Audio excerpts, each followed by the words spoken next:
ठीक है, let me introduce my self first. ठीक है, थैंक यू स्टूडेंट्स। आज हमारा पहला लेक्चर है हिंदी व्याकरण का। मैं अपना इंट्रोडक्शन देती हूँ। मेरा नाम अश्विनी है।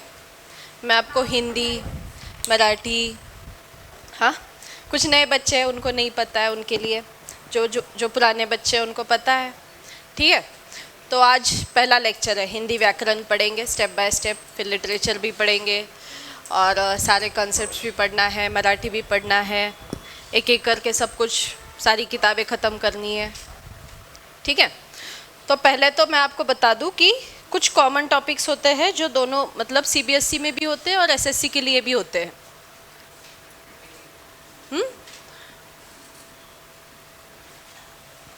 सिलेबस को समझना ज़रूरी है कि हम व्याकरण में क्या क्या पढ़ने वाले हैं और क्या क्या टॉपिक्स है हमें जो हमें एग्ज़ाम के लिए प्रेफरेंस है या फिर एग्ज़ाम के लिए हमें पढ़ना है, जिसमें से क्वेश्चंस आते हैं, कितने मार्क्स का ग्रामर आता है, कैसे क्वेश्चंस आते हैं ग्रामर के लिए।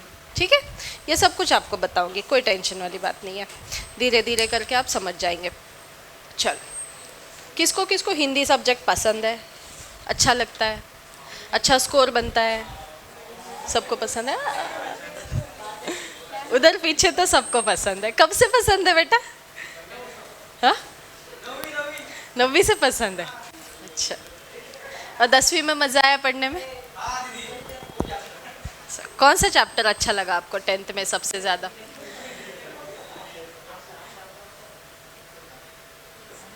हाँ, थेस पढ़ने में मज़ा आया। अच्छा, हाँ, इरफान का टोपी शुक्ला। अच्छा, ठीक है। आपको बेटा यहाँ पे 9th वाले जो भी 10 में है, नहीं पसंद हिंदी आपको? पूनम पसंद है ना? पूनम को पसंद है, आई नो, पूनम को अच्छा लगता है। ठीक है, कोई बात नहीं, चलो मेन मुद्दे पे आते हैं, पढ़ना चालू करते हैं। नोटबुक्स कैरी कर रहे हो आप लोग? नोटबुक्स ले लो, दूसरा कुछ नहीं चाहिए। टेक्स्ट बुक वगैरह किसी की ज़रूरत नहीं है फ़िलहाल, तो कोई ग्रामर बुक की ज़रूरत नहीं है।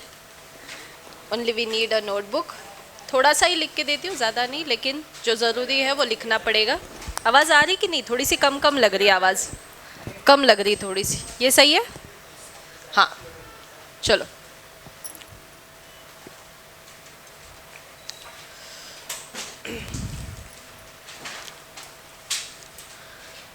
सबसे पहला होता है संज्ञा। ठीक है, संज्ञा।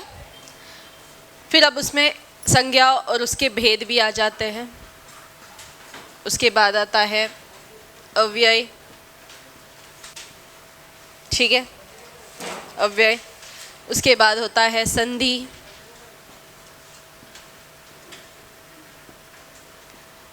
सहायक क्रिया,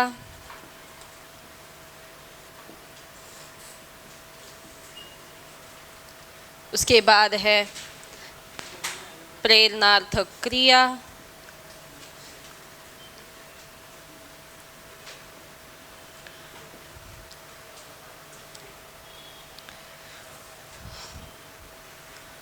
मुहावरे,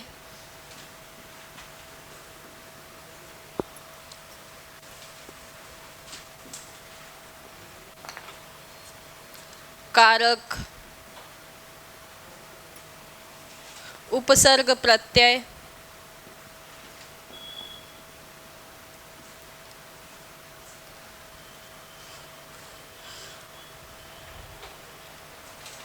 वाक्य के भेद,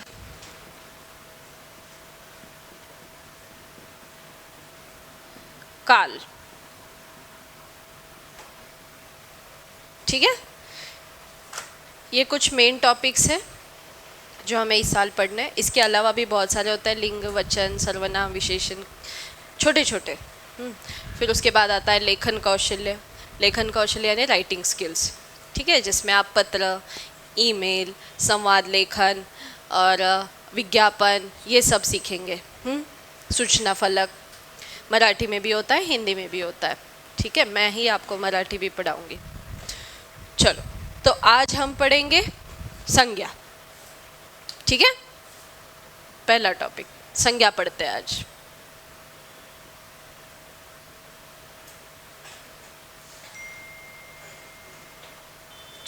कोई बताएगा संज्ञा के बारे में कुछ, जो भी पता हो। ज़रूरी नहीं है कि ऐसा मैं जो पूछूं एग्जैक्ट डेफिनेशन ही बतानी है, जो भी आपको पता हो। किसी का नाम, स्थान, हाँ, और क्या आता है बेटा? हाँ, क्या? हाँ, भाव और गुण, स्थान, नाम, सही है। चलो ठीक है, तो संज्ञा क्या होता है देख लीजिए।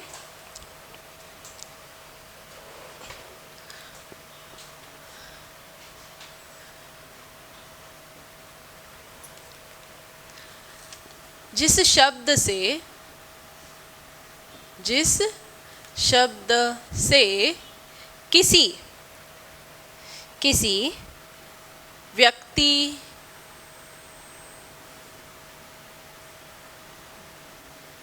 व्यक्ति, वस्तु, प्राणी, स्थान, गुण इत्यादि का बोध होता है या फिर ज्ञान होता है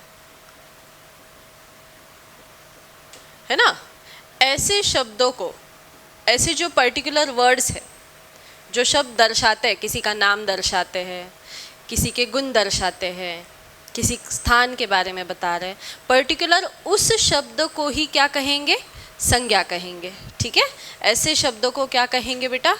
संज्ञा। ऐसे शब्द को संज्ञा कहते हैं। ठीक है, अब ये तो हो गई संज्ञा की डेफिनेशन, या फिर संज्ञा क्या है ना? व्हाट इज मीनिंग ऑफ संज्ञा। याद रहे कि जब मराठी में बोलते हैं तो ज्ञ का उच्चारण होता है। मराठी में ये शब्द क्या? ज्ञ। मराठी में ये शब्द क्या है? ज्ञ। लेकिन जब हिंदी में इसका उच्चार होता है ज्ञ। समझ रहे हो? ग, आधा ग और य जोड़ने के बाद हम उसको क्या बोलेंगे? ज्ञ बोलेंगे ना। वैसे यहाँ पे हिंदी में इसको ज्ञ पढ़ा जाता है। हिंदी में क्या पढ़ेंगे? इसको ज्ञ पढ़ेंगे, और मराठी में इसको ज्ञ पढ़ते हैं। ज्ञ यानी ऐसा।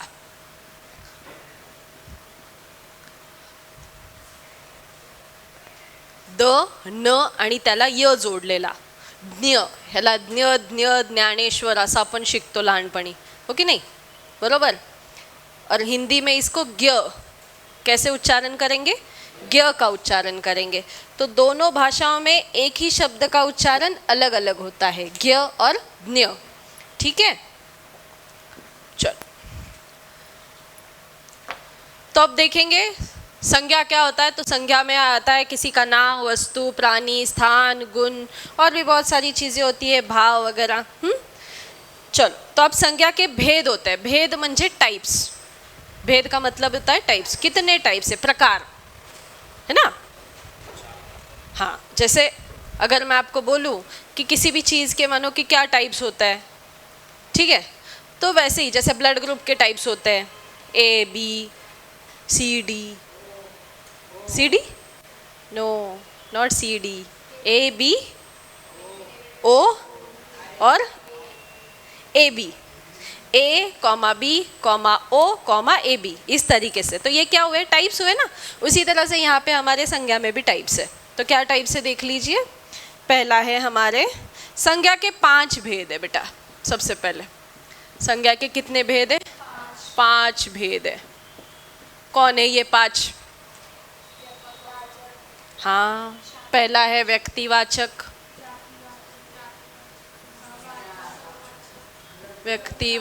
संज्ञा। दूसरा है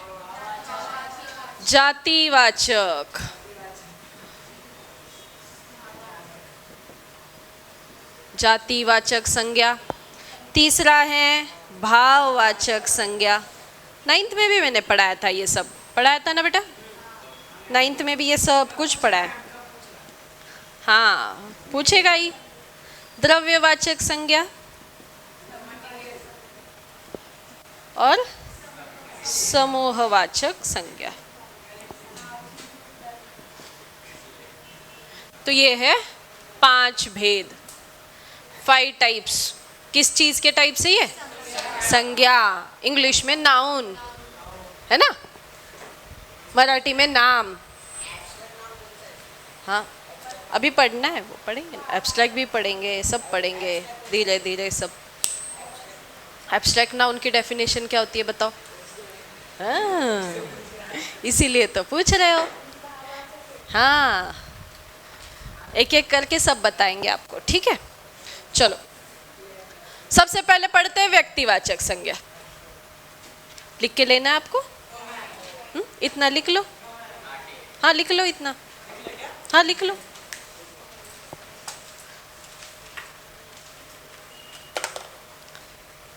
लिखने से अपने पास नोट्स भी रहते हैं और प्रैक्टिस भी हो जाती है। और एक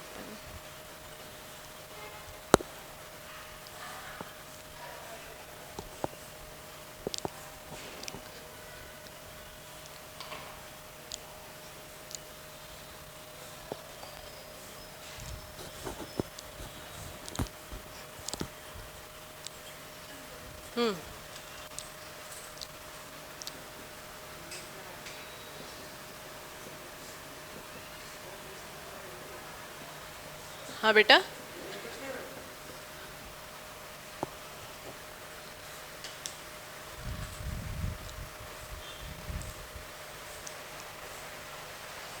थोड़े अच्छे से लिखो। शब्द से किसी विशेष प्राणी, वस्तु या स्थान का बोध होता है, उसे व्यक्तिवाचक संज्ञा कहते हैं।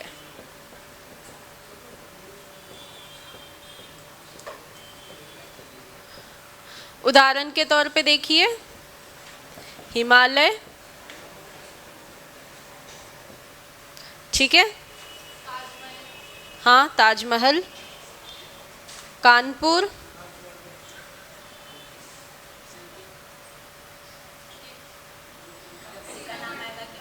हाँ व्यक्ति का नाम आएगा ना, बोलो कोई एक नाम। हाँ हाँ संकेत लिख लेते हैं, कोई बात नहीं। संकेत, क्यों तुम अपने आप को व्यक्ति नहीं मान रहे हो क्या? हाँ शर्माने वाले दिन थोड़ी ना है अभी। हाँ हाँ देख पीछे क्या बोल रहे बच्चे। चिढ़ाओ मत उसको, उसको गुस्सा आ जाएगा ना।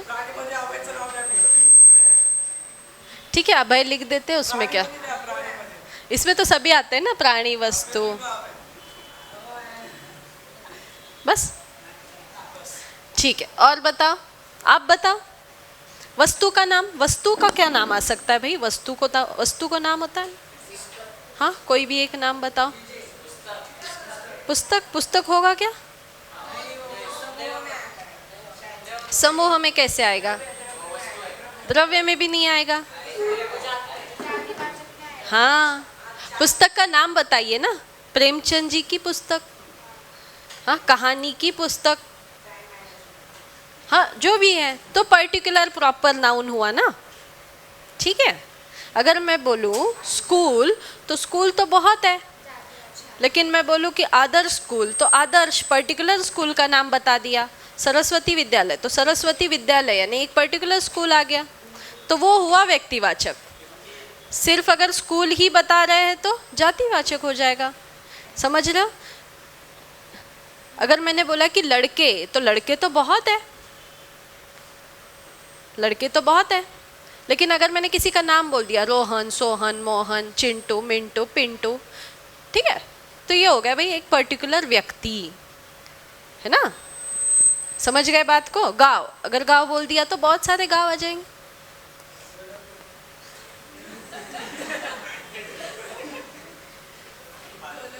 हाँ, ढोलकपुर, ठीक है, हाँ जो भी है। तो फिर एक पर्टिकुलर नाम बताओगे तो किस में आएगा बेटा? व्यक्तिवाचक में आएगा, ठीक है। समझ रहे हो बात को, कि जिस संज्ञा शब्द से किसी विशेष प्राणी या वस्तु का बोध होता है, विशेष, पर्टिकुलर, एक ही चीज बोध होता है, जैसे कि हिमालय, ठीक है, कानपुर, संकेत, जो भी लिखना है, गंगा, गंगा भी लिख सकते हो, गंगा नदी, हाँ, दिल्ली, ठीक है, हाँ, मुंबई लिखना है, मुंबई लिखो, हाँ, जेड कॉर्नर भी लिख सकते हो, कोई दिक्कत नहीं है। चलो, हाँ, केशव नगर भी लिख सकते हो बेटा, जो भी अपनी आशा अपेक्षा है पूरी कर दो यहाँ पे, हाँ, इच्छा है सारी।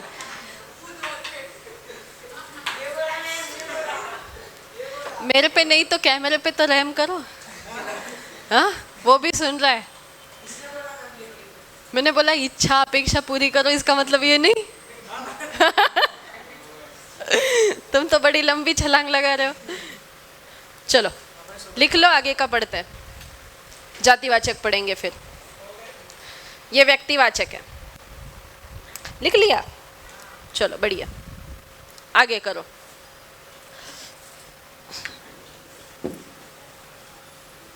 चल अब है,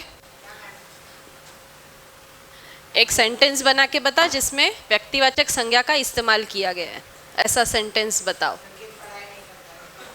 सच्चाई नहीं बतानी है, सेंटेंस बताना है सेंटेंस बताओ।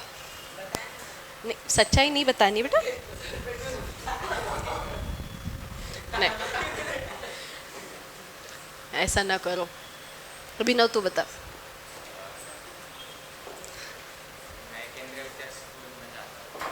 अच्छा, आप बताओ बेटा, मैं नाम भूल गई। कोई भी एक सेंटेंस जिसमें हमने व्यक्तिवाचक संज्ञा का इस्तेमाल किया है। बहुत सारा बर्फ होता है, सारे बर्फ नहीं, हाँ। क्या है? हिमालय, हाँ, भक्तिवाचक, भक्तिमय बेटा। हिमालय बहुत सुंदर पर्वत है, ठीक है बेटा। तुम बताओ एक कोई भी सेंटेंस। रोहन खेल रहा है, ठीक है। रोहन को पढ़ाई नहीं है लगता, रोहन खेल रहा है।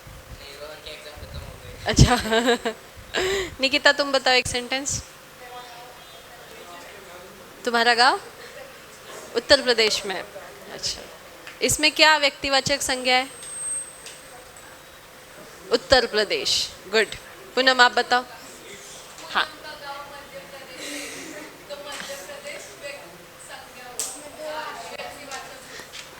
हाँ सही है।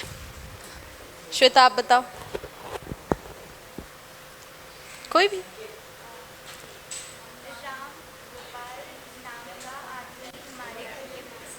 अच्छा, तो इसमें व्यक्तिवाचक कौन है? खुद राम गोपाल, ठीक है। तो ओवरऑल समझ में आया आपको कि व्यक्तिवाचक संज्ञा क्या होता है। एक पर्टिकुलर नेम के बारे में बात कर रहे हैं हम, एक प्रॉपर नाउन की बात कर रहे हैं। ये संज्ञा भेद का पहला प्रकार है, पहला भेद है, और 4 पढ़ने हैं ऐसे, 5 है ना, तो पहला पढ़ा जिसमें से हमने, क्या है जिसका नाम? व्यक्तिवाचक। अब ये तो रट लिया आपने, है ना, बिल्कुल दिमाग में फिक्स हो गया कि व्यक्तिवाचक संज्ञा क्या होता है। दूसरा पढ़ेंगे, दूसरे का नाम क्या था? ये क्या था? क्यों बेटा? जातिवाचक संज्ञा। एक बात याद रहे, जातिवाचक संज्ञा का मतलब यहाँ पे कोई भी रिलीजन से नहीं होता है ना। ये ब्राह्मण जाति, ये क्षत्रिय जाति, वो वाली जाति नहीं है। ये कॉमन है, कॉमन नाउन की तरह इस्तेमाल होता है। देखो जब आप जाति लिखते हो प्रॉपरली तो वो इस तरीके से आता है। ये कौन सी है, ये कौन सा है, ये पहली मात्रा है, पहिली ई की मात्रा जिसको बोलते हैं ना हिंदी में, म्हणजे मराठीत सांगायचं तर पहिली वेलांटी, बरोबर। आणि ही कोणती आहे, दुसरी वेलांटी।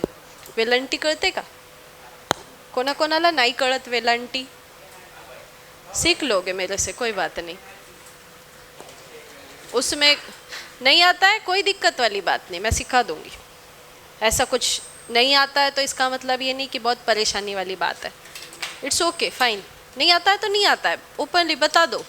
जितना बता सकते हो, जितना इजीली आप बताओगे कि मैम ये नहीं आता है मुझे, आप बताओ, तो मेरे लिए भी आसानी की बात होगी सिखाना, और आप लोगों के लिए भी आसान होगा। हाँ, लेकिन वो अंदर ही अंदर घुट रहे हो, नहीं आता है समझ में, और फिर सिखाया हुआ भी नहीं आता है, तो फिर वो घुटन बड़ी तकलीफ़दायक होती है। नहीं आता है बता दो, मेरे को नहीं आ रहा है, समझ में नहीं आ रहा है, या फिर ये आता ही नहीं है मेरे को। I repeat, I tell you 10 times, it's okay, fine, आ जाएगा, है ना। कई बार ऐसा होता है कि कोई टॉपिक हमें पहले नहीं आता, मतलब पढ़ाया होता है, भूल गए होते हैं, या फिर नहीं आता है पहले से। इट्स ओके, मानते हैं कि वो बेसिक चीज़ होती है, लेकिन नहीं आती है कभी कभार, इट्स ओके, फाइन। उसमें बहुत बड़ी गलती वाली बात नहीं होती, कोई नहीं आती है तो नहीं आती है, इट्स ओके, फाइन। चलो जातिवाचक पढ़ते हैं। जातिवाचक संज्ञा किसे कहते हैं? तो जो संज्ञा या शब्द, जो संज्ञा या शब्द, संज्ञा बोलो, शब्द बोलो, किसी प्राणी, स्थान, वस्तु, ठीक है, कि पूरी जाति का बोध कराते। ये शब्द इंपॉर्टेंट है, पूरी जाति का बोध कराते हैं।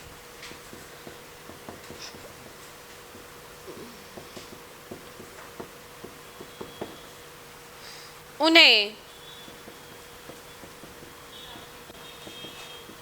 जातिवाचक संज्ञा कहते हैं।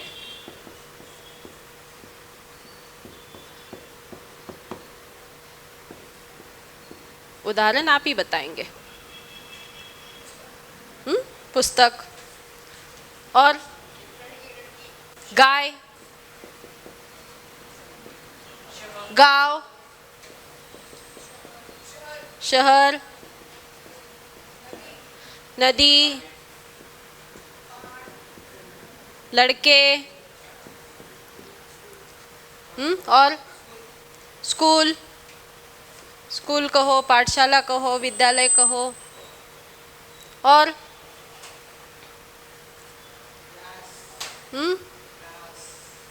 क्लास, हाँ, वर्ग, कक्षा, विद्यालय भी आएगा, हाँ, पुस्तकालय।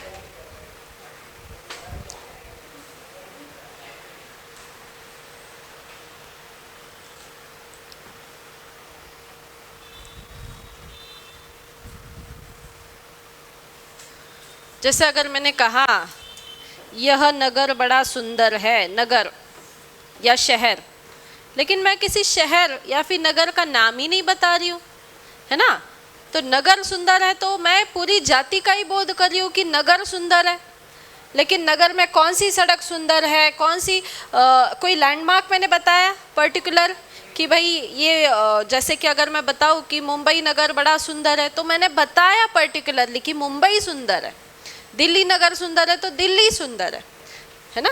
लेकिन अगर मैं बताती हूँ कि यह नगर बड़ा सुंदर है तो मैं नगर इस यानी कि एक पूरी जाति का बोध करा रही हूँ। पूरी जाति, पूरे नगर के बारे में जो है वो पूरे all the things included in that, सभी चीज़ों का बोध हो रहा है उसमें, इसीलिए उसे जातिवाचक संज्ञा कहेंगे। जैसे लड़के, किसी एक लड़के की बात नहीं हो रही है, लड़के की बात हो रही है, लड़के ना, लड़के बड़े अच्छे हैं या फिर इस कक्षा के लड़के अच्छे हैं। हाँ, अगर ऐसा कह दिया जाए कि इस कक्षा के लड़के बड़े अच्छे हैं तो सभी की बात हो रही है, यहाँ पे एक पूरे जाति की बात हो रही है, तो ये हो गया जातिवाचक। यह लड़का बड़ा अच्छा है तो वो पर्टिकुलर लड़के की बात हुई, यह लड़का, यह लड़का। लेकिन यहाँ पे मैंने किसी का नाम बताया नहीं, लेकिन मैं क्या दर्शा रही हूँ, दर्शक, जिसे दर्शक सर्वनाम कहते हैं, वो आगे पढ़ेंगे आप, ठीक है। जिस जहाँ पे दर्शाया जाता है, यह वह ये वो, इस तरफ उस तरफ, है ना, इस तरीके से वो है, और आगे कराएंगे, ठीक है। फिलहाल के लिए आपके लिए क्या है, जातिवाचक, तो जिसमें पूरी जाति का बोध किया जाता है। समझ गए? लड़के जैसे लड़की भी लिख सकते हैं, लड़कियां।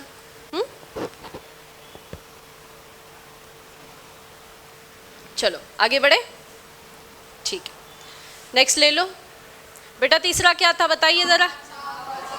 भाववाचक, क्या क्या भाव होते हैं? और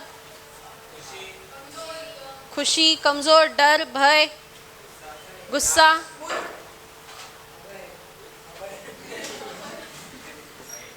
लिखिए भाववाचक संज्ञा।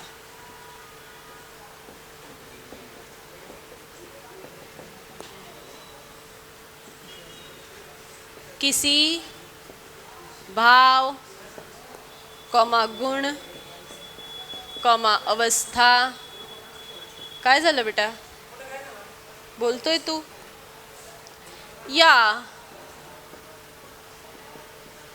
दशा का, दशा का मतलब समझते हो? दशा यानी परिस्थिति, अवस्था को ही दशा कहते हैं। दशा का बोध कराने वाले शब्द को भाववाचक संज्ञा कहते हैं।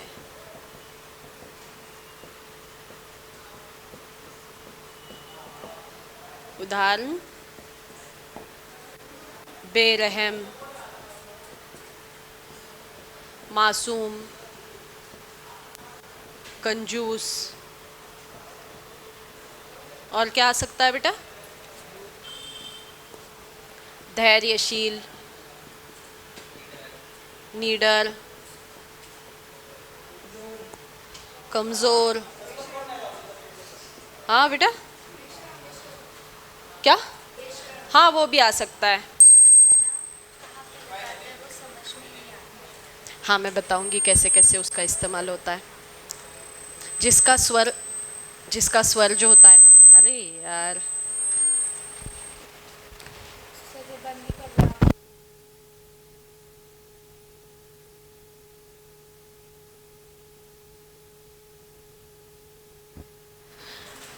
जिसे जिसे कहते हैं कि ह्रस्व स्वर, ह्रस्व यानी जिसका स्वर निचला होता है, वहाँ पे पहले वेलांटी यानी पहली मात्रा, ई की मात्रा, पहली ई की मात्रा लगेगी।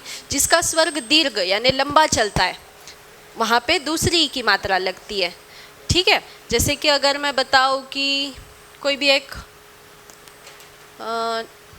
दिल्ली, दिल्ली, मुझे एक बात बताइए, दी लंबा जा रहा है या ली लंबा जा रहा है? ली। अब ली में कौन सी मात्रा लगी?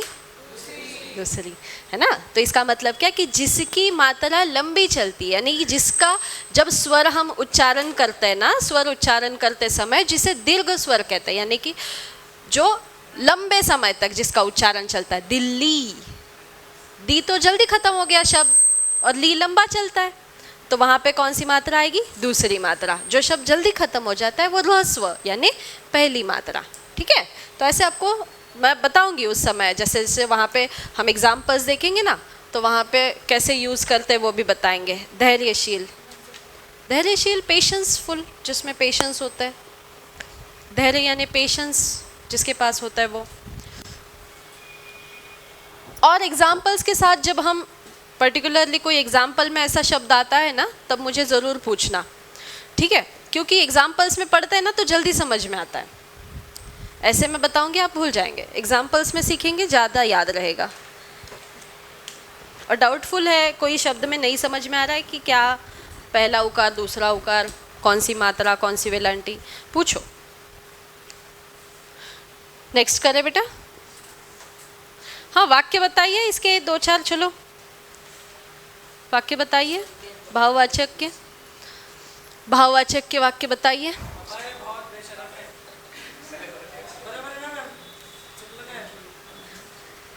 और दुनिया में बहुत नाम है बेटा, किसी का भी ले लो, यहीं पे टारगेट करते हो एक दूसरे को।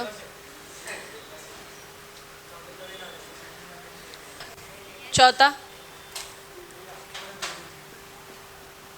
क्या रहेगा अभी? द्रव्यवाचक।